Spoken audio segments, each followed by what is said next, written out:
that the state vision as it relates to economic and workforce development is Financial realized. hurdles could be ahead in California because of this past election, but the governor on Monday said he's hopeful the state's money situation will be better than it has been. Our fate as well as our future, and our future often reflected in our values, which are often reflected disproportionately in our investments. The governor gave a preview of his $322.2 billion proposed state spending plan in a woodshop of Stanislaus State.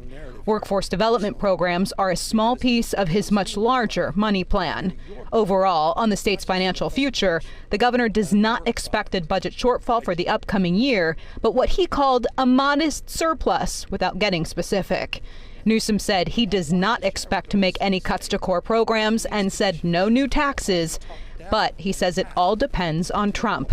Newsom noted Trump's proposed tariffs, immigration, and other policies could have a major impact on the state's money. We're also walking into headwinds, radically different moment in U.S. history, world history, arguably.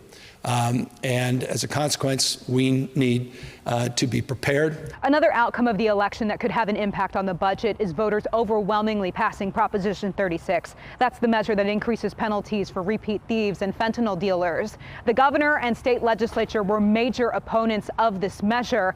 I asked the governor if his budget includes any money to ensure that law is effective.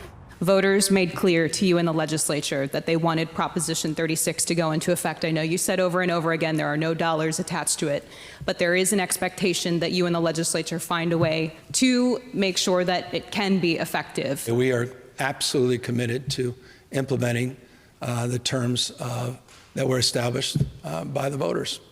And so that commitment remains firm. That commitment, as you know, will require cuts in certain programs from savings that would otherwise be accrued under Prop 47.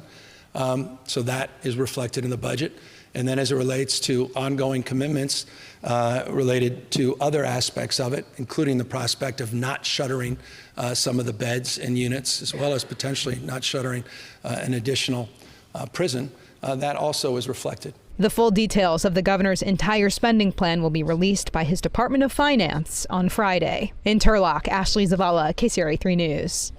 Later this week, the governor is heading to former President Jimmy Carter's state funeral in Washington, D.C. He says while he's there, he will also try to finalize some state business with President Biden during his last weeks in office.